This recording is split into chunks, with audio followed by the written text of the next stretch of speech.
So one of the nicer places to walk a lot of times is along the river here, the Seine. It's beautiful. There are buses over there. And I was thinking about buses. It feels like the word bus should have 2 S's in it. But it doesn't. So the bridge I'm about to walk under is Pont Neuf, which is like ironic because in French it means the new bridge, but it's one of the oldest bridges in town. Pretty fancy bridge, lots of really ugly faces. I don't know if it's meant to scare the English away or what, but so I'm kicking coke, which I told you the other day, but I also started running this week, which I'm really hungry now. It was a lot. I was looking up how much sugar is in a Coke. It's like 39 grams of sugar in a 12-ounce bottle of Coke. I did a bunch of math. It doesn't seem right at all, but I was drinking a lot of sugar. I don't know if you've seen this anywhere. I think it's spreading everywhere now, but basically what people do is if they're in love, they buy a lock and they bring it here, and they lock it to the bridge. Then they throw the key into the river, and their love is locked forever on a bridge in Paris. My buddy Adrian, I think it was Adrian, well, one of my friends and I, we were talking about just coming out here late at night with bolt cutters and cutting a bunch of them off because it's vandalism. We need to clean the streets, keep this place looking nice. Dirty vandals thinking that love justifies everything. Doesn't. Or maybe it does, I don't know. So anyways, I guess now this is turning into a walking tour of Paris. It was not my intention when I started making this, but then again, I had no real intentions because I don't know what I'm going to talk about today. I have a whole bunch of stuff listed, and I just didn't feel like talking about any of it. Balancing ninja boat. I don't know what that guy's doing. And across the way is the Louvre, which of course now you can't really see it. It's just all boat right now. The Louvre is actually the largest building in France. You can see why, because it's pretty darn huge. That was all Louvre. One more time. All Louvre, and that's just one wing of it.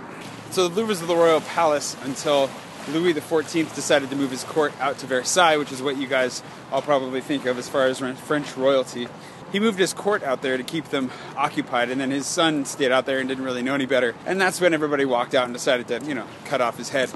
After they cut off his head, well, I don't know about the chronology of it, but around the time when they cut off his head, they plundered the entire Louvre, took all the art out of it, but then later reinstated it as a state museum, and so now it is a giant museum.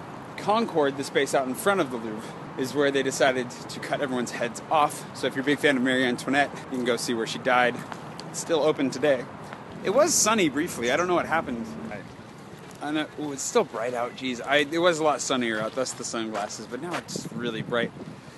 Oh, squinty. Anyways, sorry about the poorly planned nature of this. I just thought I'd walk and talk, and now it's turning into a tour. But I'm standing right now between the Louvre over here, behind me here, and the Tuileries, which is garden, which is like the bee gardens of the Louvre. And so I'm kind of like right in the middle. So you can see that even though even though the weather's not that great and everything is still kind of dead around here, there's still a lot of people. There's always people here. There are always people here. An important fact to know if you're going to be visiting Paris, the Louvre is always closed on Tuesdays. It's good to know. And Musée d'Orsay, which is over there, is always closed on Mondays. Didn't know that at one time. Ooh, is that dust? Can you see that? There's dust on the lens. That's another good one to be aware of, actually. So there are guys that walk around, and what they do is, as they're walking around, they've got rings, and they pretend to drop them. And so they're walking along, and they reach down, and they pick it up, and really it's been in their hand the whole time. And so then they walk up to you, and they're like, oh, I just found this. And you're like, oh. And they're like, is this yours?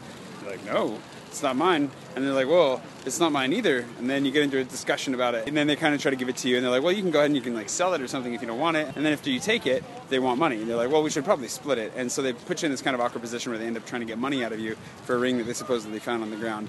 But they didn't. So those guys are always walking around and taking advantage of people. So be on the lookout for that one. If somebody pretends to pick up a ring off the ground, it's pretty convincing a lot of times. They didn't just find it.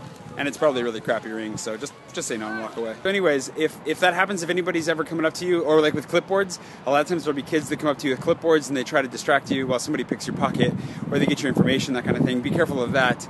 There are a lot of things to be careful of, and I can talk about more scams later, but just be aware. I mean, Paris is a really safe city. I'm never worried about walking around at night or anything here, but just be aware that there are people that definitely will take advantage of you and screw you over. So back to the tour aspect. This will be the last thing I talk about, I think, but I told you about Concorde, where Marie Antoinette died, and that would be right here. If you'd like to see any other parts of Paris in particular, let me know. I probably should. I know Mary Dub on Instagram wanted me to do kind of my top places to visit, so I'll do some more stuff for sure.